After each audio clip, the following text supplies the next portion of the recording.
I've been waiting for this thing to ever even to just materialize for so long. This is a first-party controller, an actual pro controller from Sony, and it's actually pretty good, especially for a first try. But I definitely have some concessions here, as this controller isn't as good as it could have been, especially for $200. This controller is pretty expensive for what it is, but it is still one that could be worth it to some. So is it worth it nonetheless?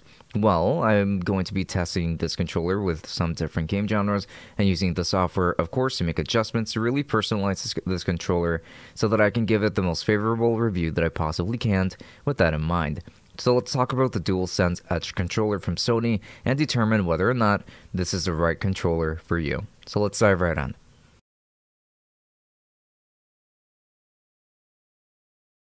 The exterior design consists of a few different materials, actually.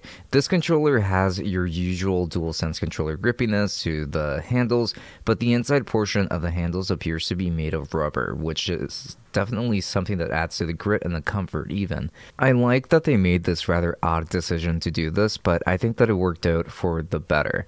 And then you have glossy black plastic, which is a fingerprint magnet, but this portion is also removable, and we will talk about that pretty soon. The buttons are now black and they feel the same to me as your DualSense controller buttons, which is disappointing because I've owned controllers from Razer for the PlayStation 4 with mechanical switches, which are incredible. So seeing that they're still the same mushy buttons, and it's not like they're terrible buttons at all, but they aren't as responsive to me as Xbox controller buttons or even the Elite controller buttons. Still pretty good, and I don't mean to distract from that, but they are just very low travel in comparison to a lot of other options, so it would have been nice to see just something new. Now, the touchpad does feel pretty nice though, and it is textured, so that is something to note. Now, onto the more pro aspects of this controller. On the back, you've got a toggle for your triggers, adjusting your trigger stops, and you've got 3 levels. For me, it's been either full stop or just let it go all the way through, because I don't really like having to go anywhere in between, to be honest. It just really depends on the game, really. But the triggers do feel pretty awesome, and they do have some texture to them too, which is a nice touch. Then you've got remappable buttons on the back, and these are metal pieces. You've got 2 options such as pedals and these doodads. I prefer these doodads, of course, because my fingers just rest more naturally on them, making them a lot easier to press as well, rather than causing a lot of accidental presses like what would happen with the pedals. So this is a great addition in my opinion. Then you've got 2 function buttons right in front of the sticks here, which are here really just to be able to access some settings and quick menu options on the fly and being able to switch between profiles and that kind of thing. So these sticks are also going to be fully replaceable, and there are some included in the carrying case, but I didn't really like the additional options in the box, so I stuck with the default sticks and have not regretted it at all. However, in case you're interested, you do get the convex sticks only of a vortex or shorter and taller variety. And that's pretty much it. So I'm pretty disappointed with the options here because I would have liked just a taller version of the default version that they have. But overall, this is a pretty well-built controller, even though it is mostly comprised of plastic. It is going to be a heavier controller too, which is mostly what I was hoping for, a heftier build, because that would affect the responsiveness of some of the buttons, like the face buttons, and making the inputs feel more solid. And they do, sort of, but not really. So the overall build is definitely an improvement, and the additions to it are pretty awesome. But I would really like to see a version 2 in this regard before the end of the generation. But that's enough about the hardware itself, so let's go ahead and talk about software now. So from my understanding, you can only make the customizations through the PlayStation 5 itself because that same software just isn't available on PC. So already, if you just wanted a Pro controller for PC gaming only, then this is not a good option. That way, unless you already have a PlayStation 5 or are willing to use third-party software instead. Only get this controller if you want it for your PlayStation 5 because that's how you can unlock the software and customizations. Now, with that said, you can customize the stick sensitivity through software and program the buttons on the back, as well as switch between profiles at a glance and even save each profile onto the controller itself. It's pretty simple to do within the PlayStation 5, which is appreciated, but I would love to see a first-party solution for doing this on PC too, because this controller would be so nice for PC gaming as well. But do remember that there are third-party solutions, so it's not impossible. but it all depends on whether or not you want to jump into that yourself. Now let's go ahead and talk about actual game performance. So I will be testing out 3 different genres for the purposes of this video, so I am sorry if I missed your favorite genre while making this video. Though do let me know in the comments what you would have liked to see instead, or to see tested. I tried to test out a racing game like Forza Horizon 4, but it kept crashing on my PC, so I couldn't really test it. So let me know what alternatives you guys would also recommend for future videos in the comment section. But with that said, I will be starting off with an action RPG, Demon's Souls Remake. This controller has been super solid, to be honest. The DualSense controller that I have has been used to such a point where it's not really the same anymore. So it is a pretty nice change of pace. This controller just feels really solid, and having that full stop trigger adjustment makes a huge difference in combat. You pretty much have to rely on split-second reactions when it comes to this game, and when you wield a heavy weapon like I do, you need to have short actuation so that you can deliver on your attacks as quickly as possible. I can't do that with the DualSense controller, so the Edge controller did make this game and this playstyle easier on me to work with, so I appreciate that greatly. So for something like this, I think that this controller has been super helpful, and what's useful is that I'm not tethered to just this, so I can loosen the triggers if I want. So when it comes to a shooting game like Doom, I do find myself also really enjoying this controller because of the fantastic haptic and vibration motors on this controller, but also the thumbsticks feel more solid and even more precise than the ones on the standard DualSense controller. They just feel like they have some more resistance overall, and I feel like it makes it a lot easier to control your character, where you're moving, and you're aiming as well. Gyro also works really well here, so if you are interested in gyro, then this is a really good way of going about it. It seems like the DualSense controller does have pretty good gyro capabilities. And the back buttons were super useful for switching between weapons and the like, and it also served as an additional trigger if I needed it. So having those additional buttons were honestly really useful, and I can see how someone else could really make the most out of these buttons as well.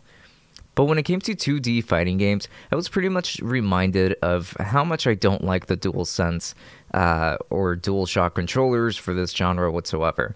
And this is because of the way that the D-pad is usually set up for these controllers. The split buttons make it difficult to roll them for combos, and even transitioning between buttons wasn't so convenient.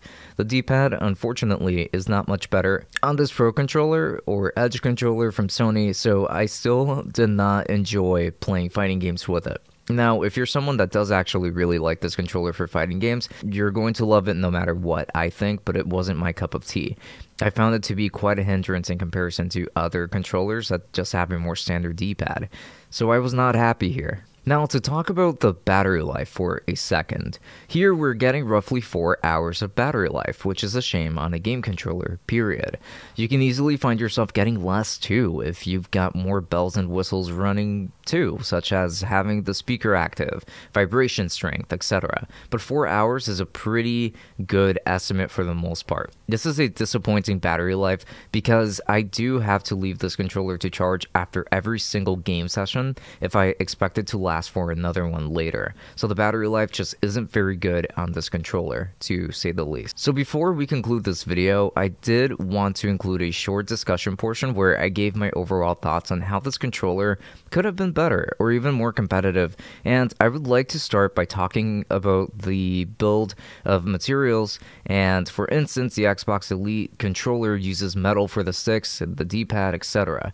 And it just feels more premium than this controller does, so I did expect a better build.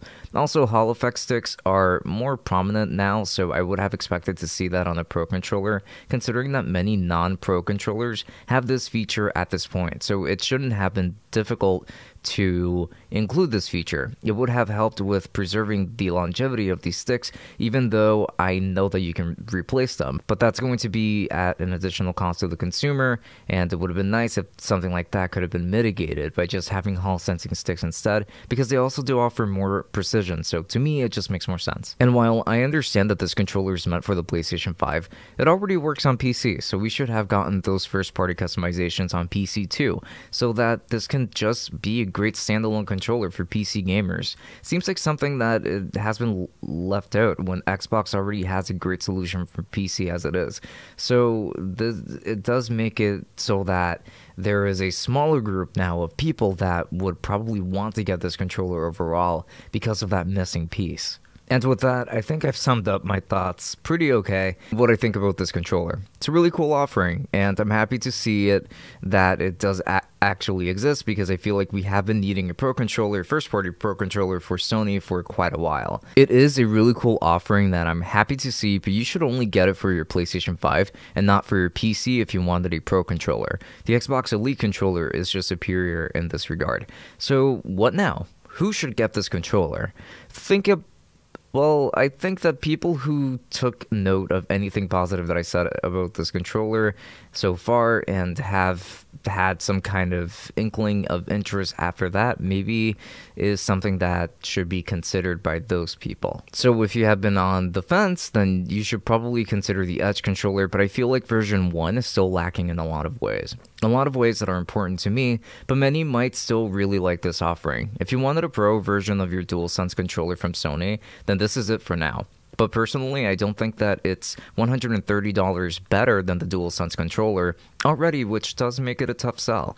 I will keep mine because I like it enough, and I can still squeeze more content out of it, but maybe you should refrain from getting this for now. Look at other third-party solutions to see what they offer, because there are going to be plenty of options, such as scuffs options and that kind of thing.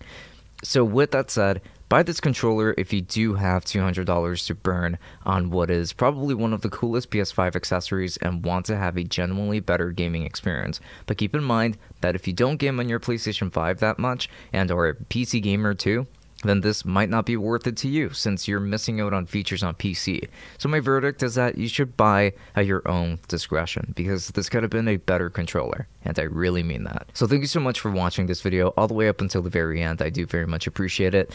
Now I am going to be leaving links to the DualSense Edge controller down in the description. I will try to find affiliate links to Amazon, but if I can, it's just going to be a non-affiliate link to Sony, which is totally fine by me either way. But if you do use any of my affiliate links, then you would be helping out the channel quite a bit, so I would appreciate that quite a bit.